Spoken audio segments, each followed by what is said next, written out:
All right, this is the cable kit I used for this car, the Modern Driveline.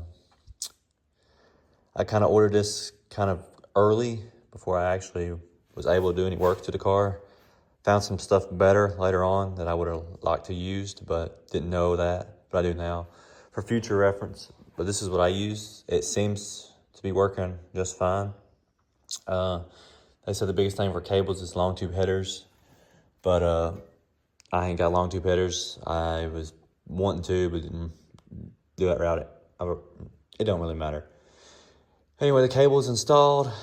Cable works. What I was going to say is stuff you don't really think about is bushings. I didn't think about having any of these pedal bushings or nylon bushings. I don't know what you want to call them. Luckily, I was able to salvage most of mine. I think I broke one, and that was putting it back in. That's something I didn't think about. Also, I did not order any type of pedal pads or stuff like that. The routing of the cable, I mean, it goes right in front of the oil filter, then it attaches to the pan from underneath. I don't know if I can get that low. I'm crawling underneath it. Oh. And I guess you can sort of mount it wherever you want to go. I picked kind of right there.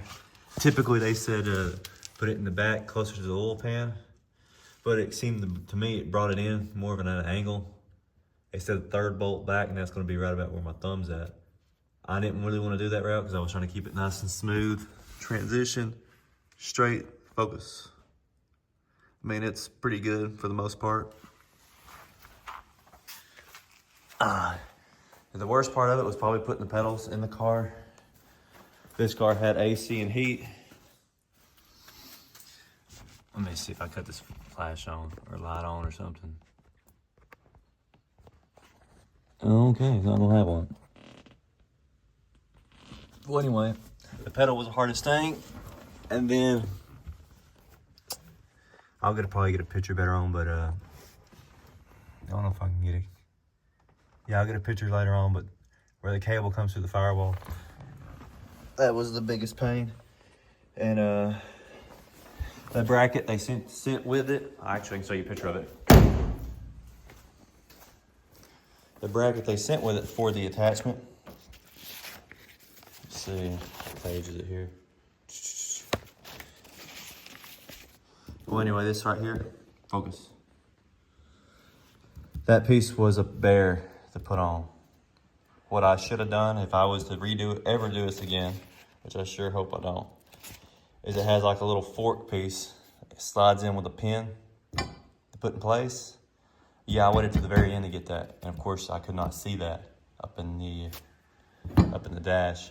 So if you ever do this, I would recommend putting this piece on before you even put the pedal in there. I'd put the pedal assembly, and I had to take my pedals.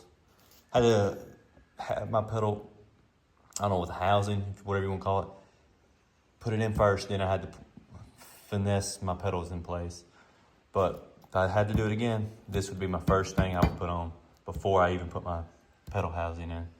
And attach that little pin at the top. I spent a good 30 to 45 minutes, maybe even an hour fighting that. That's the only thing I really got. Overall, the clutch seems to work good.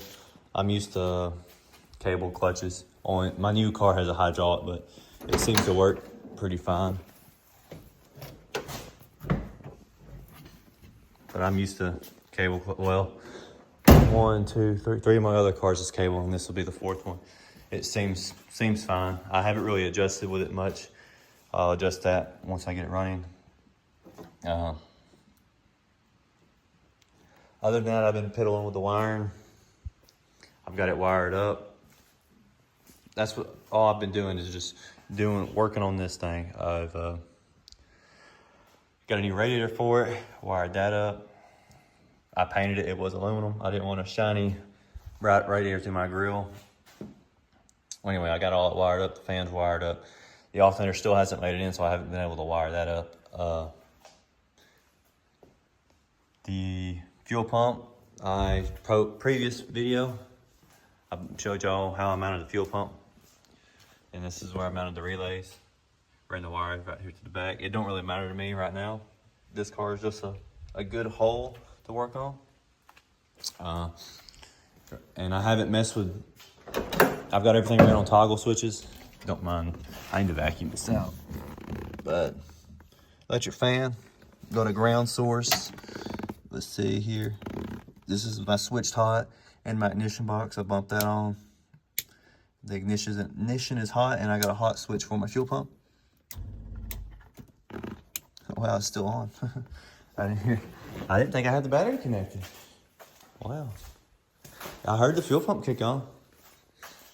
Yeah, the fuel pump kicked on, and look, it's barely touching. That's probably good. Oh, I have a dead battery now. Yeah, fuel pump relays in the trunk, fan relays right there with a fuse. It came with all that. I bought a kit. Trying to figure out what you guys missed besides the pedal assembly. I didn't really want to go through all that with you guys because that was a pain.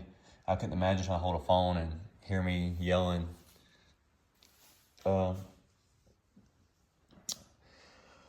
I changed over the plug wires. Don't really think it matters that much, but I had a severe set of plug wires lying around that came from another car I bought.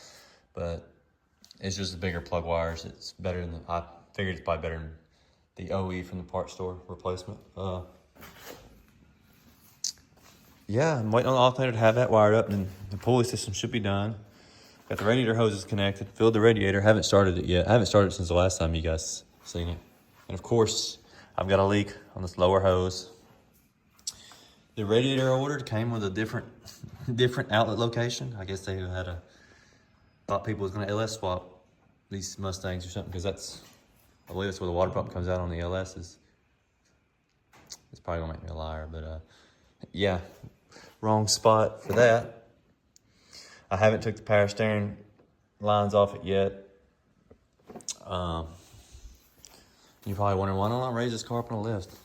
My lift was acting up today. They didn't want to stop lifting, but I put new main brake lines in the back and changed over the rubber hose. And of course, when I did that rubber hoses, the lines snapped. I don't know if you can see it, but the snapped, the housing, the actual frame it was in, ripped that hole in the floorboard. So I just got a zip tie holding the hose up, but it should work. I'm waiting for some family members to get home from town to help me bleed the brakes. The shifter, just got the stock shifter in it. Filled the fluid in it. Filled the fluids up. I think it was yesterday. I'm actually really like how nice that is to go in gear. It ain't having to fight it. Yeah, that's pretty much it. I could probably go ahead and start it, but I've been kind of waiting around. I don't want to do it by myself. I'd rather have somebody here to grab a fire extinguisher, or if something goes wrong, help disconnect the battery. I'm kind of paranoid about that kind of stuff. I need to really work on the gauges. I really need to look at that oil temp. I haven't ran it since that time you guys heard it, and it was ticking pretty loud. I really don't know what that is. Kind of worries me about the oil pump, but because I changed the pickup tube. Well, I don't see an issue for that, but yeah, this is it. Right now it's almost ready to run. Well, it's ready to start and kind of flip through the gears. I had to take its pulley loose, so hopefully it stays on there. But and the radiator could use some coolant in the system, see if I'm gonna have any leaks. Make sure all my intake turned out good. Got my carburetor situated, set up. I gotta get some springs for it. I was only able to find one spring laying around, but it seems to work. But I don't really want to drive it. Here I am talking about driving it, but I'm gonna get a spring for that before I go any further. Oh, did a mod to it, cosmetically. Hopefully it lives up to the name. Yeah, let me get going here and do some other stuff. Meaning going to get gas, filling the tank. I guess I probably should put the bracing on the strut tires. I'll leave them off. It can start on the lift and move. It's gonna move. Yeah, and I really need to clean this shop up. It's a disaster. disaster. I got a cherry picker that's loaned out. I mean, that's got a disaster everywhere. Tools everywhere. A work table up top, loaded with tools. Yeah, let me get off here and we'll see what happens. Alrighty, catch you guys later. All right, here we are. Yesterday I took the time, got to where the engine would run. I was gonna adjust the idle, the timing, everything, kind of get it dialed in, as you would call it. I had some plumbing pipes laying on the ground at the house with some 45s and some 3-inch. Made me some templates. That's what I'm gonna call them. And then I took them down to Muffler Shop, had them fab me up 2 of them. It's cheaper than loading the car on a trailer to me, and then tailoring it down there and spending $300-400 on an exhaust system just to get it car move and get it running, because I ain't got an unlimited budget. Well, anyway, I got that taken care of. It cost me like $45 for the pipes. Have them bent, and of course they didn't weld it for me. They would have, but I live so far away. Because he said to me, hey, bring it back, we'll cut it to length and we'll weld it for you. And I'm like, they're a real good shop around here. They're local to me. Well, local, they're about 45 minutes from me, but fairly local for where I live at. Well, anyway, they took care of me. I welded it up yesterday. Actually, I had my dad do it because he wanted to let him be involved with it a little bit. Plus, I hate welding. Well, anyway, got that taken care of. Went to start it. Fuel pump would not pump the fluid. The El Cheapo would not push through the filter, which I remember. I was talking to Dad about our junk pile. He said, yeah, one of them filters didn't work. But the other one I had, it worked. We don't have it no more. I'm like, well, crap, why don't we go get the bad one? Well, we kept the bad one. It did pump, but it wouldn't pump it through this filter. It would get right here and just, it was terrible. So I put the Holley Blue on it yesterday. Same time after I got the headers on it, put the Holley Blue on it. Oh, mercy, I'm about tired of working on this. To be honest with you, you need a break. The Holley Blue's mounted right there. Use the same bracket. Oh, man. Oh. Got that taken care of. Got the Blake spread. We got some brakes. And when I went to start it yesterday, it was like running away from me. It was like $3 I couldn't get it to idle down. Back to timing off, hit this bolt. I had a lot of... When you get so much going on, it's best to stop and take a break from it, step back, and study it out, because I didn't do that. Of course, I never do.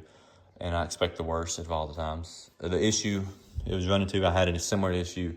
The same concept, what was happening to this, happened to me before, and it was a warped intake gasket. Warped intake.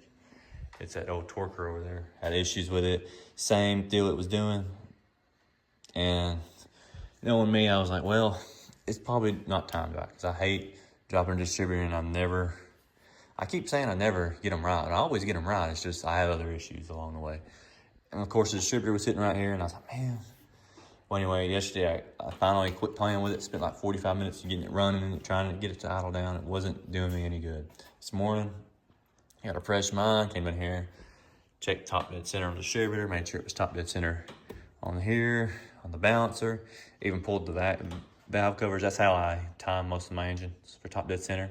Pull the valve cover, watch the intake valve close, and next revolution as soon as it hits top dead center on the balancer, that's top dead, drop the distributor. And that's how I've been timing my stuff. And it's always been right, but I thought I was wrong yesterday, and I checked it this morning. It was dead on the money.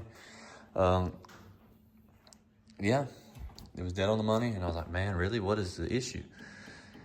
And I was like, man, it's probably the warped intake. It's probably a warped intake. It's always got that voice in the back of your head. It's a warped intake, or it's the worst case scenario. And I was like, and I stood here, leaned over just like this, studying on it. I don't even know what I was thinking about. Probably not thinking about this, but anyway, it just dawned on me. Did you ever think to check the main port on the back of the carburetor? No, I didn't. I guess I was so used to these being plugged up on cars with vacuum boosters that I didn't think about it. Because most every car you mess with nowadays have vacuum boosters. And that's what it was. I did add these fancy plug wires I got. well, I've had in storage that I got from a Corvette, and now it's on a Ford. Anyway, I'm rambling on. But yeah, plugged it up, put the timing back where I had it originally because I was playing with it, trying to get it to idle down. Put it exactly where I dropped it in it, turned the key a few minutes ago, boom, instantly it idled about, I don't even know, 11, 12. I mean, it was nice. And where normal would be at, I'm like, sweet, this is where it is. I cut it off, run in the shop next door to get on where my tools are at. I got my timing light, come back out here. Of course, I started up. Oh, I tried to start it up again. It didn't die on the timing. And it was like, it was, the battery's dead. I'm like, are you kidding me? And I spent all that time and I've killed the battery. Alternator still hasn't showed up. It's lost somewhere in the facility. It's been lost for like a week now, so I guess I'm going to call and see what I'm going to do about that. But anyway, that's what it was. The main port on the back of the carburetor. I can't believe how I let that get by me. And here I was, I had been checked the distributor. I mean, I was expecting the intake to be worst case scenario or a vacuum leak that I couldn't find. Yeah, so just figured I'd update you guys with what I was running up on, my issues I had with myself putting this together. I should have seen that, didn't see it. Yeah, this thing's been all over the board. She's good and broke in now, that's for sure. It's been doing some RPMs. All right, let me get out of here and take a break and rest for a day or so, and I'll get back at it.